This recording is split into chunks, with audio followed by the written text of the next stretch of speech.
a todos los estudiantes del primer y segundo grado de educación secundaria de la gran institución educativa privada Ingenieros Uni. Tengan todos ustedes un buen día. Ya les di la bienvenida y por la cuestión del tiempo, que me dan 15 a 20 minutitos para grabar este video, muchachos, voy a, sin más preámbulos, ingresar al primer tema genérico, que está dirigido para primer grado y segundo grado como conocimientos básicos. Entonces, muchachos, bienvenidos a esta primera clase virtual de Historia Universal. Saludos de quien les habla, el profesor David Guamán Manrique. Tema dirigido para primer y segundo grado de educación secundaria. ¿Cuál es el tema, muchachos? El origen del hombre. Ya, el origen del hombre. Lo que se va a explicar a continuación, muchachos, es cómo apareció el hombre sobre la tierra. ¿Es producto de la creación o de la evolución? A ver. Bueno, esto lo vamos a discutir en la clase Zoom. ¿Ya? En la clase Zoom. Vamos, ustedes van a ir recreando sus ideas con la secuencia de esta explicación, y en la clase Zoom vamos a clarificar todo. La primera teoría que explica sobre el origen del hombre en la tierra es la teoría creacionista. ¿Ya? Esta teoría creacionista, muchachos, esta teoría creacionista, mis queridos estudiantes, dice, en resumidas palabras, que los primeros hombres fueron creados por un ser supremo, por Dios. Que la tierra y todo lo que existe en la tierra fue creada por Dios. ¿Quién defiende esto? Henry Madison Morris. Y aquí está, ¿no? Está fallando mi mouse. Y tengo ese problema. Acá está. Henry Mason Morris. Él defiende esta teoría. Pero la ciencia no lo va a probar jamás.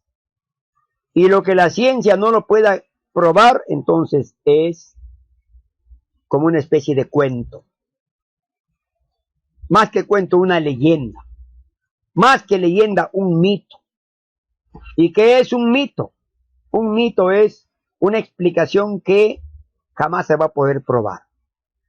Jamás se va a poder demostrar. Ahora, y acá surge la teoría científica o evolutiva. Evolución. ¿Qué quiere decir? Que dice que el hombre es producto de la madre naturaleza. No de Dios, sino de la naturaleza.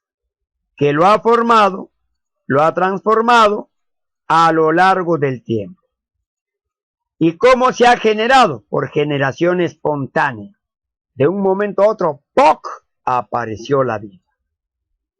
Y de los organismos más simples, llegaron a formarse los organismos más complejos, pero con el correr del tiempo.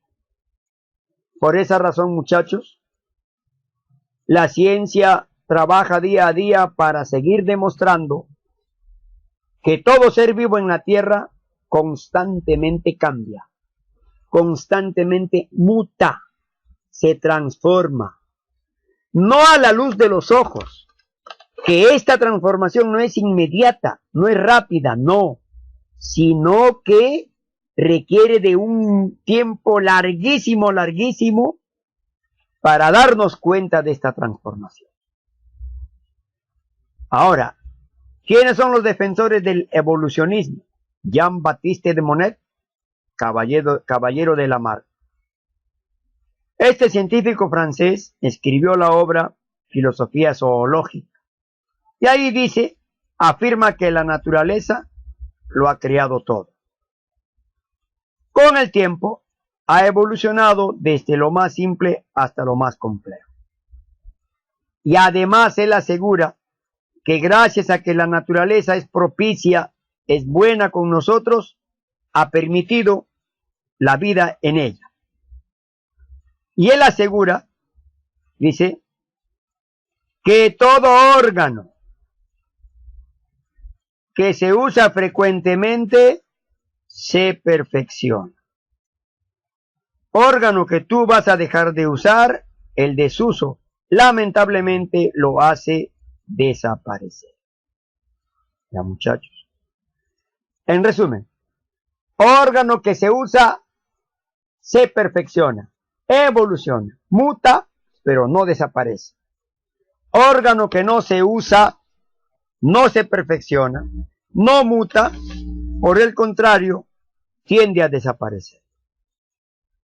¿Y qué dice Charles Roberto Darwin?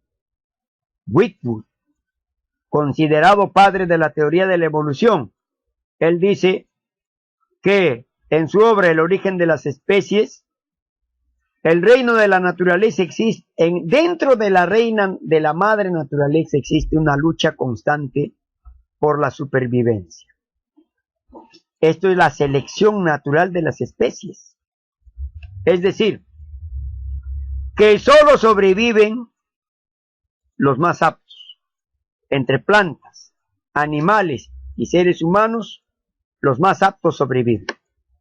Los menos aptos, en el enfrentamiento con los más aptos, desaparecen.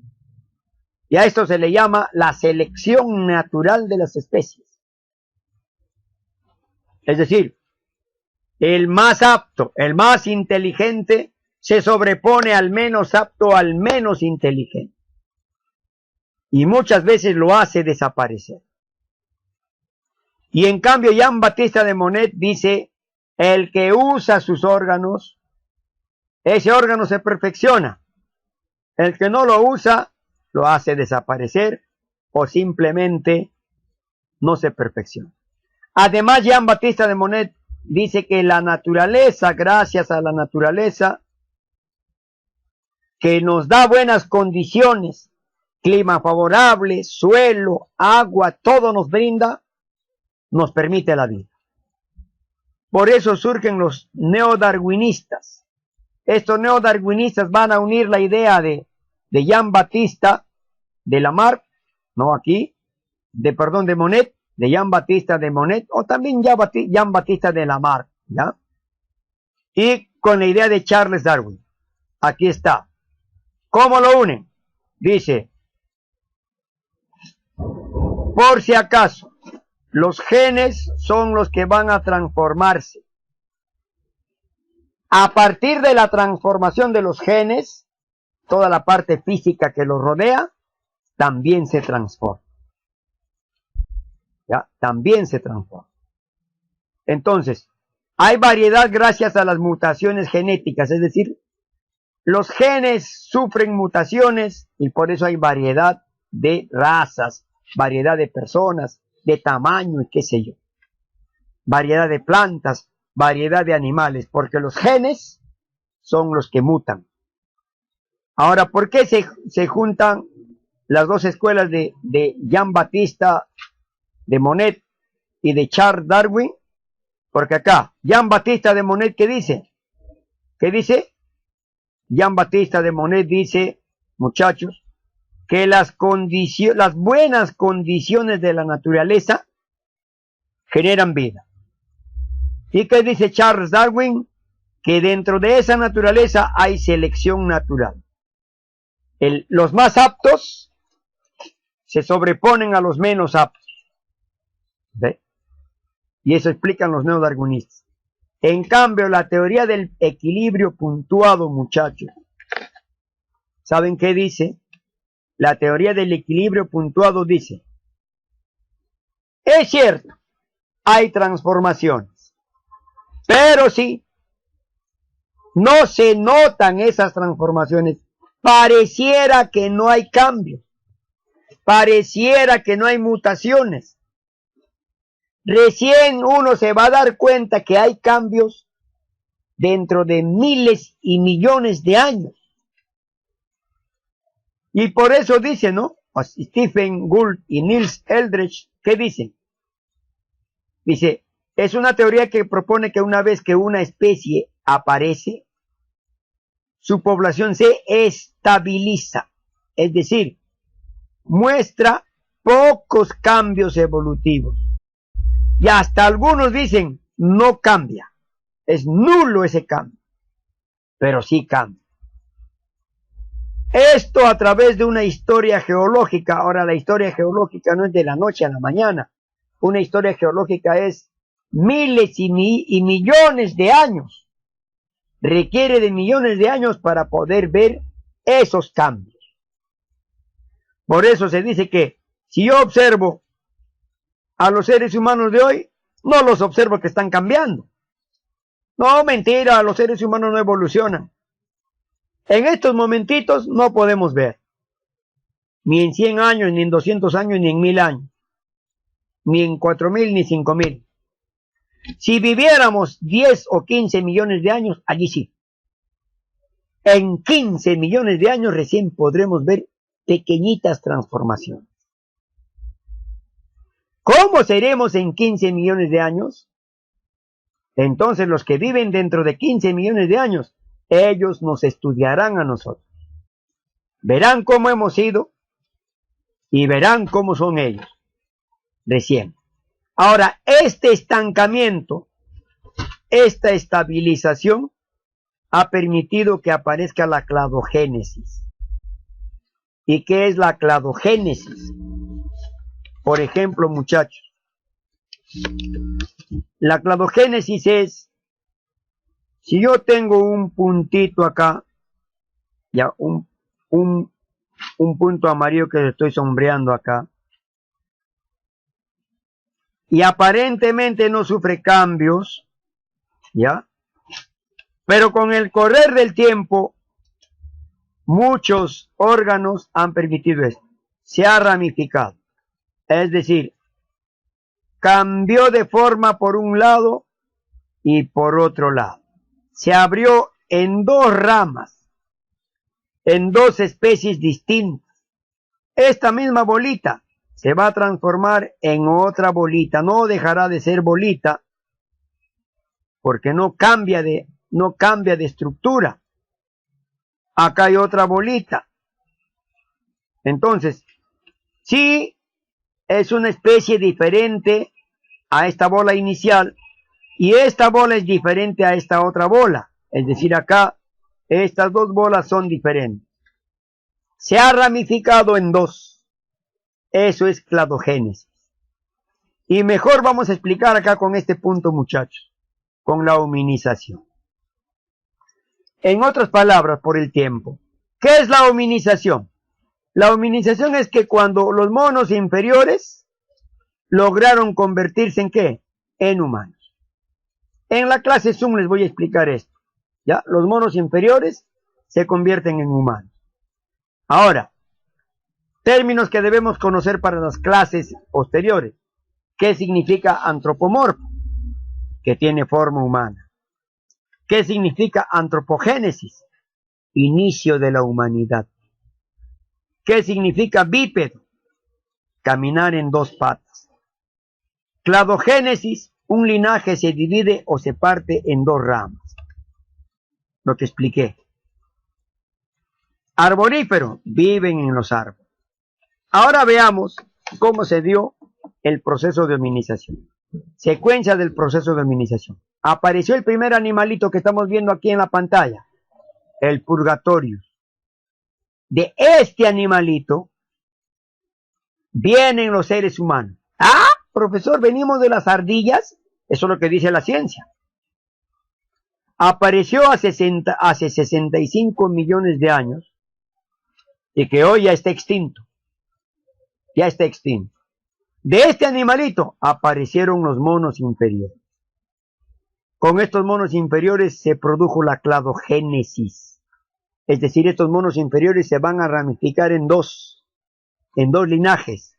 Primer linaje, se mantienen como monos inferiores. Estos monos inferiores jamás mutaron, jamás cambiaron y hasta hoy existen tal cual.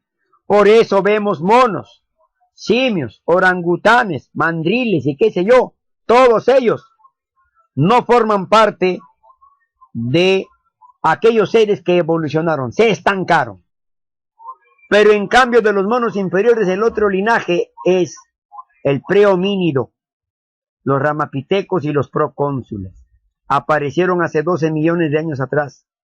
de estos ramapithecus y procónsules llamados monos inferiores, son monos inferiores, muchachos, aparecieron los australopithecus o monos superiores, o la primera familia llamada homínina, que significa monos bípedos, ya caminan en dos patas.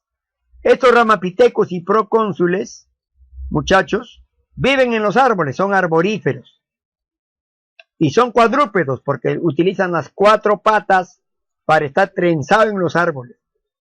Estos australopithecus bajaron de los árboles y empezaron a vivir en los llanos. Caminaban en 2 patas y las patas superiores lo convirtieron en manos para, como tenazas, agarrar lo que Dios quería. A eso significa homínidos, monos bípedos. De ahí aparecieron los homos, los primeros seres humanos, parecidos a los hombres, hace 2 millones de años. Aquí ya vienen los Homo habilis, Homo ergaster, Homo erectus, Homo sapiens, Homo sapiens sapiens, el hombre de Cro-Magnon, el hombre de Neandertal y todo lo demás, hasta aparecer los hombres actuales. Así se dio el proceso de hominización, muchachos. Los hombres actuales tenemos un promedio de 40.000 años de existencia. Muchachitos, acá hay un trabajito de extensión y una tarea que hacer. Eso lo voy a explicar correctamente en el Zoom. Por el tiempo voy a cerrar esta grabación y terminando esta clase, de ver esta clase, de inmediato entramos al Zoom. Entonces, muchachitos, nos vemos dentro de breves instantes.